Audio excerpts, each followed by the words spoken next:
It was supposed to be a low-key weekend barbecue with Amanda's college friends. Nothing fancy, just burgers and beers at Mike and Emily's new place.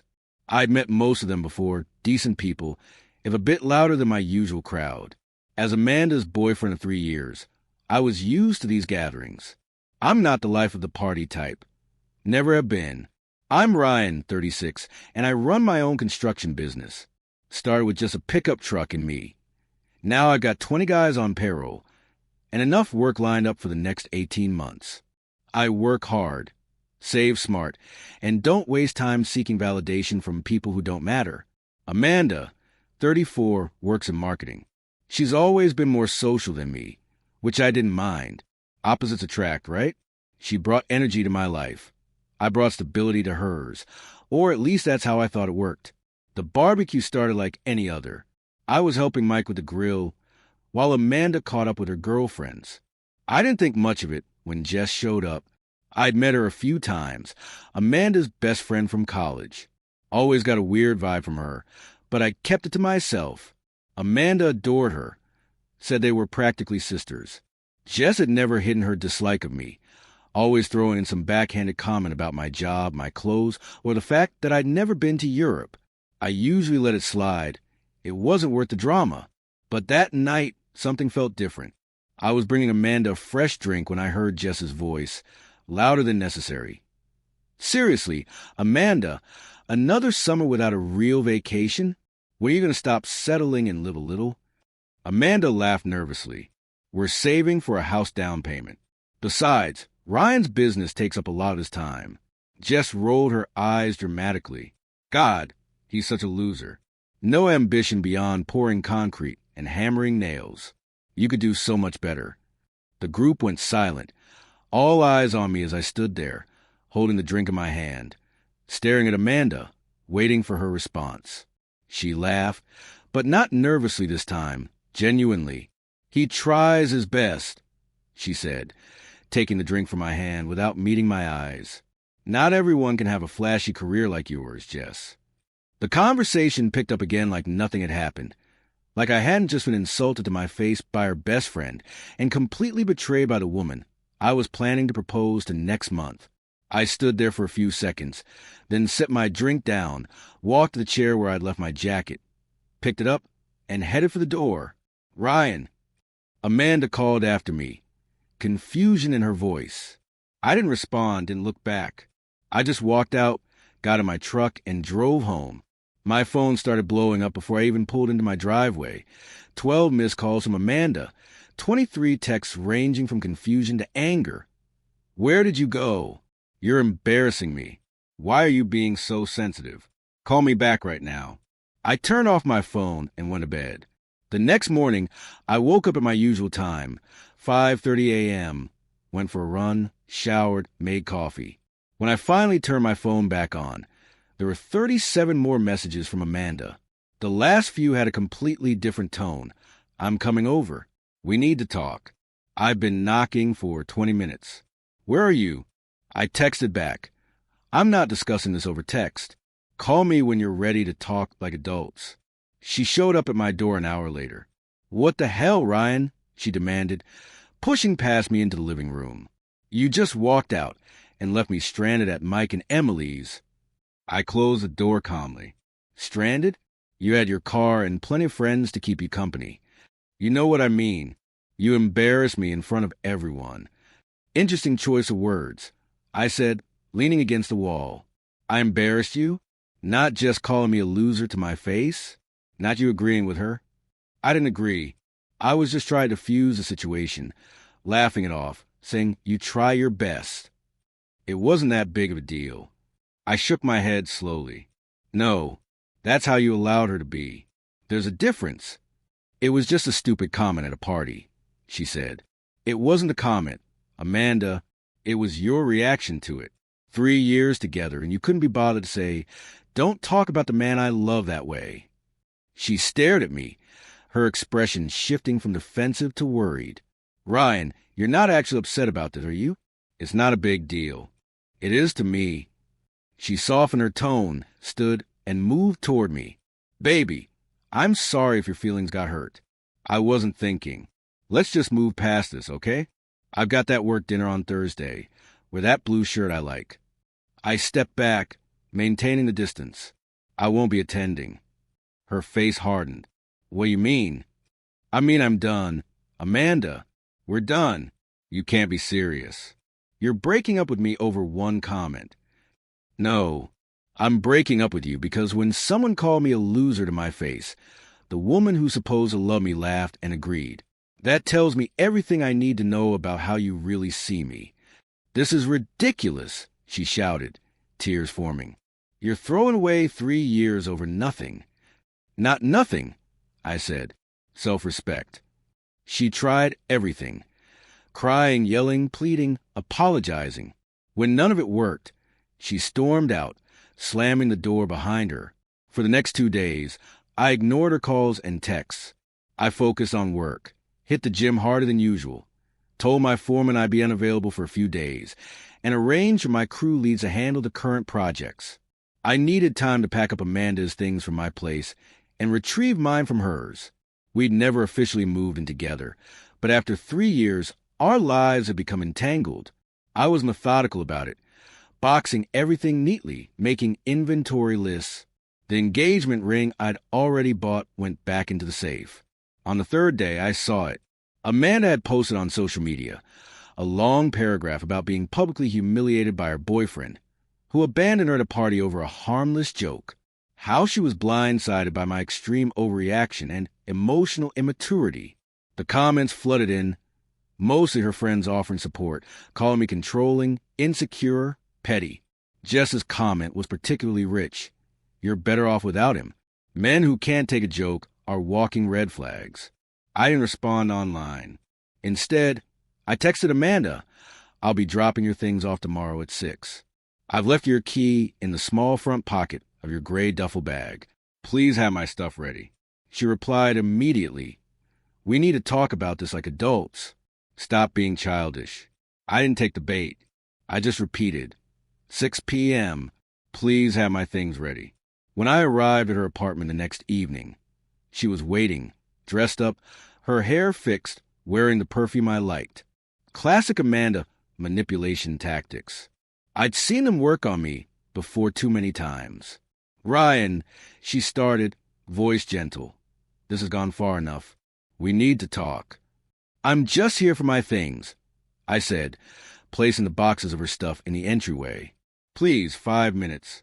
That's all I'm asking. I checked my watch. 5 minutes.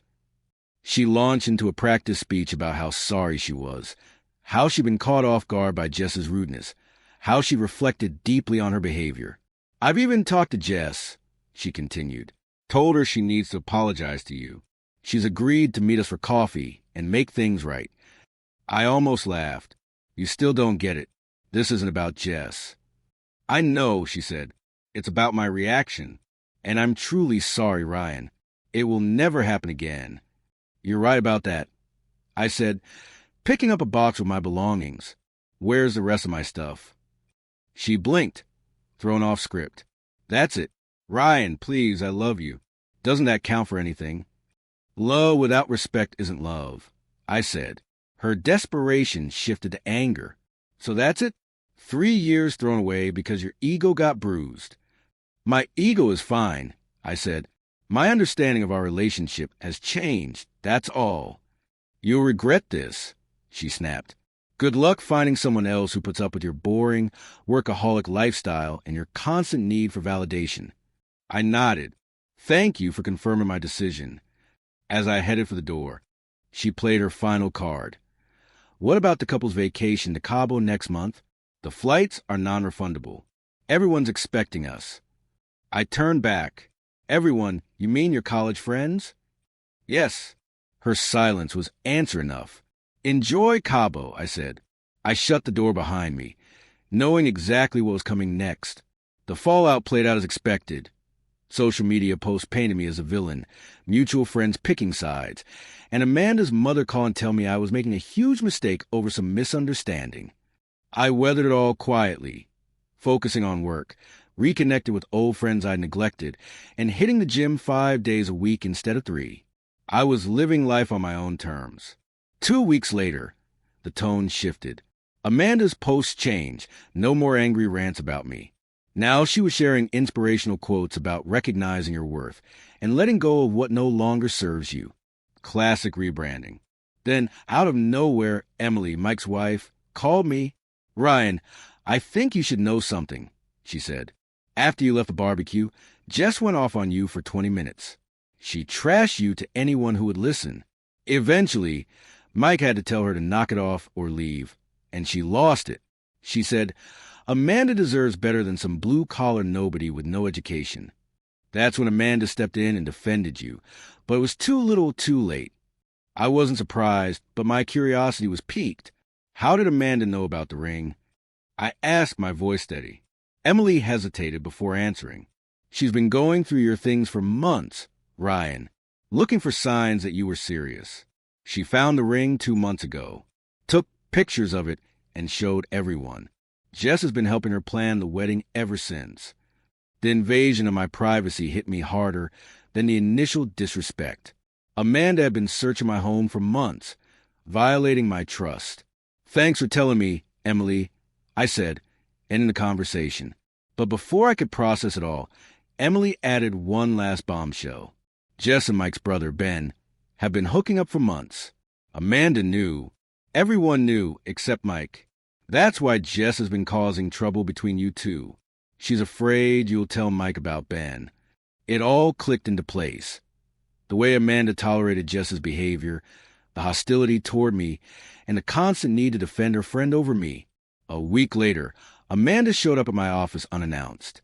My secretary tried to stop her, but she barged right past. "We need to talk," she insisted, shutting the door behind her. I stayed seated, keeping my composure. "I'm working, Amanda. Make an appointment." "This is important," she pressed. "The Carmichael deal is next week. They requested to meet my contractor boyfriend. I've been telling them about your business for months. They're building 3 new locations and need someone reliable. There was the real reason for the sudden urgency. She needed me for her business. Then call a contractor," I said, keeping my cool. "You're not short on options." "Please," she begged. "This could make my career. I'm begging you." I considered her for a moment. The woman who'd laughed when her friend called me a loser, who'd invaded my privacy, and now wanted to use me for her advancement. "No," I said firmly, standing up. "I'm not your prop, not your backup plan, not your business connection. I'm the loser who tries his best, remember?" For the first time, I saw genuine regret in her eyes, but not for how she'd hurt me. She regretted losing access to what I could provide. "The door's that way," I said, turning back to my paperwork. "Lauren will show you out. Please don't come back." 2 days later, I received a text from an unknown number. "You were right. I'm sorry it took me so long to see it." I didn't respond. Some bridges don't need to be rebuilt once they're burned. A month later, I posted an update on social media. The Carmichael deal was going well. 3 commercial buildings, all on schedule, all within budget. My team was killing it. I felt good, focusing on what I did best, without the drama. Mike eventually found out about Jess and Ben. It exploded at a family dinner. Shouting, drinks thrown, the whole mess. Mike and Emily were working through it, but Ben was no longer welcome at their house.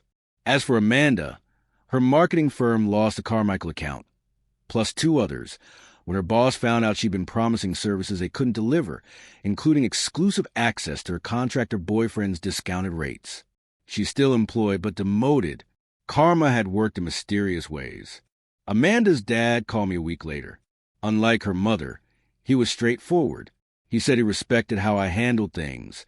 No drama, no public mudslinging. "I raise her better than that," he said. It made me realize the apple hadn't fallen far from the tree. The social circle that had been so quick to call me controlling had gone suspiciously quiet after Jess's antics when Mike's brother came to light. Funny how the truth can change perspectives. Some people had asked if I was dating again. I wasn't rushing into anything. I was focusing on my business and my health. Reconnecting with friends who had been sidelined during my relationship. Dating would happen when it happened. Meanwhile, I signed up for woodworking classes, something I've been putting off for years. I built my first custom table last weekend. Not half bad. A few commenters suggested I was too harsh, that I should try to work things out. But here's the thing, respect isn't negotiable. Once it's clear someone sees you as beneath them, someone who tries his best, but ultimately falls short, what's left to save? You can't build a future with someone who's settling for you while waiting for something better to come along. Walking away doesn't make you weak. Sometimes it takes more strength to leave than to stay and fight for someone who doesn't value you. I chose peace over war, self-respect over others' approval. Best decision I ever made. 6 months later, life had settled into a new normal. My business was thriving. I hired 5 more guys, bought 2 new trucks, and landed contracts that would keep us busy through next year. The Carmichael buildings were finished, and they'd already referred us to 2 more clients. As for Amanda, I ran into her last week at a coffee shop. It wasn't planned, just one of those things that happens in a small town. She looked different, subdued, less performative. She asked if we could talk. We sat down at a corner table. No drama, no tears, just 2 adults having a conversation. She apologized, properly this time. Losing me and the fallout with her firm had been a necessary wake-up call, she admitted. She said she let Jess's influence shape her values for too long and was in therapy now, trying to be more authentic. I told her I wish her well and meant it. 3 years together doesn't just vanish, even when it ends badly. Some part of me will always care about her well-being. Are you seeing anyone? She asked. Direct, but not hopeful, just curious. Yes, I said. Been a few months now. I met Kate through my woodworking class. She's an architect, designs custom homes. Smart, straightforward, laughs like she means it. Respects what I do, because she understands the craft behind it. We're taking things slow, building something solid. Amanda nodded. She's lucky to have you. I hope she knows that. We parted ways amicably. No plans to reconnect. No promises of friendship. Just closure. As for Jess, last I heard, she moved to another state after the fallout with Mike's family. Don't know. Don't care. Some people never change. They just find new audiences for the same old act. For everyone who followed this story from the start, thanks for the support. The messages from guys who found the courage to walk away from disrespect mean more than you know. Standing your ground doesn't mean making a scene. Sometimes it's as simple as putting on your jacket and walking out the door. If there's a lesson here, it's this. People will treat you how you allow them to treat you. Set the standard early. Hold the line. The right people will respect it. The wrong ones will call you controlling, insecure, or oversensitive. Let them talk. Your peace is worth more than their approval. That's it for me. Back to building things at last. Some asked about the engagement ring. I sold it last month and used the money to put a down payment on a cabin upstate, something I've wanted for years. A better investment than a failed engagement. To the guy who messaged asking if I'd gotten soft because I spoke to Amanda at the coffee shop. Buddy, confidence doesn't need to be harsh. Being civil doesn't make you weak. It means you've moved past the anger to indifference. That's not softness. That's freedom.